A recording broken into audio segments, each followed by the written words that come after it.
I would firstly like to acknowledge the Gadigal people of the Eora Nation, the traditional custodians of this land, and pay my respects to elders past, present and emerging. My name is Gurney. I am the new CEO of Future Generation.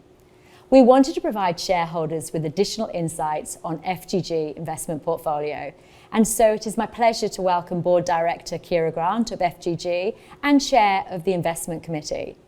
The Investment Committee is comprised of 7 investment professionals and is primarily responsible for selecting fund managers and managing the company's investment portfolio.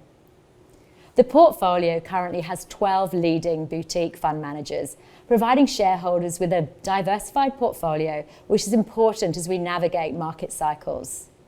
As you all know, all of the underlying fund managers, the board and the IC provide their services on a pro bono basis, for which we are extremely grateful. Kiera, can you please talk us through the investment objectives of the IC? Thanks, Carolyn. The Investment Committee identifies global leading fund managers who have a strong track record and a demonstrated ability to add value, given their particular investment approach.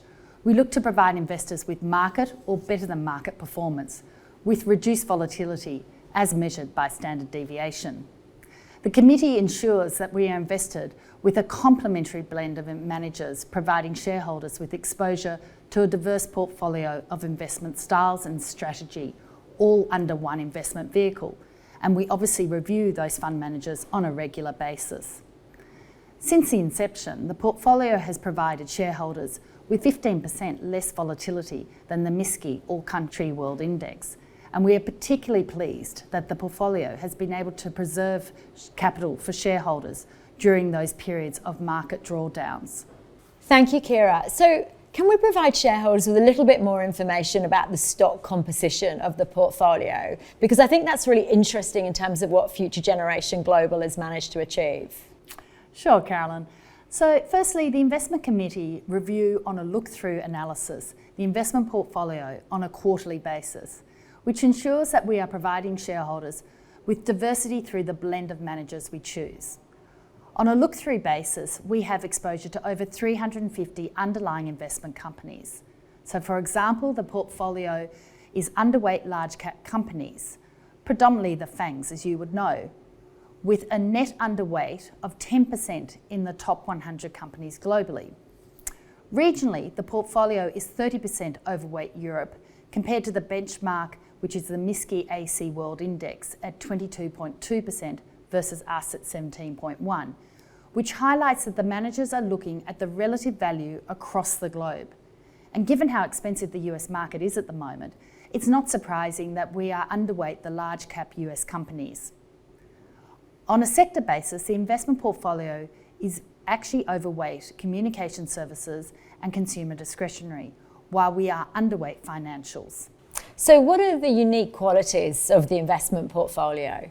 A portfolio of global equities provides FGG shareholders with quite a unique exposure to companies in the technology sector, and in particular exposure to macro themes such as the global shortage of semiconductors that investors are unable to normally access here domestically. The investment portfolio also provides shareholders with an exposure to a diverse mix of investment strategies, even in the small to mid-cap end of the market. Within our strategic asset allocation, the portfolio includes exposure to long equities and absolute bias strategies. And within each of these strategies, we're able to provide FGG shareholders with exposure to complementary investment styles. For example, you've got the high conviction, you've got growth, and you've got value strategies as well. So it's the group of investment managers that are largely active bottom-up stock pickers, which provides FGG shareholders with a portfolio of stocks based on fundamentals rather than a portfolio that is macro-driven. So everybody talks about diversification, but why is it so important to have it in a portfolio such as this?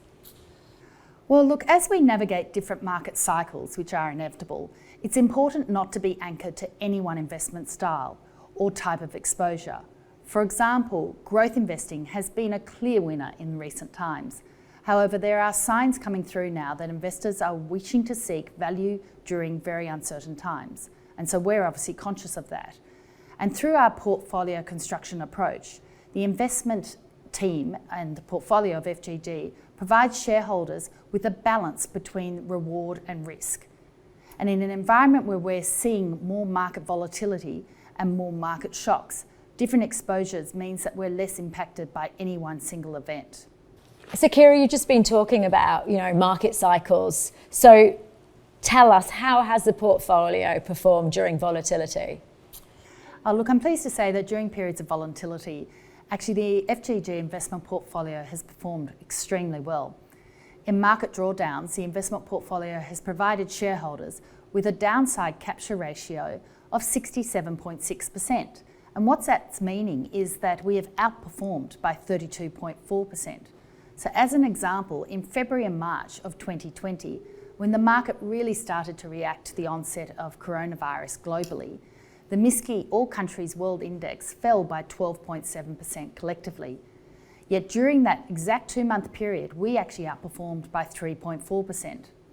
As a result of the downside protection, historically the investment portfolio of FGG has been able to recover losses quicker than the market. Again, using that same volatile period of February and March in 2020 as an example, the MSCI All Countries Accumulation Index took 10 months to recoup its losses, whereas FGG took about 7 months, which is not a bad performance. Thank you. Thank you very much, Kiera. I'm delighted to say that we're actually rated by Longsec and Zenith, among others. And if shareholders or anybody else wants to hear any more, please let us know. Thank you.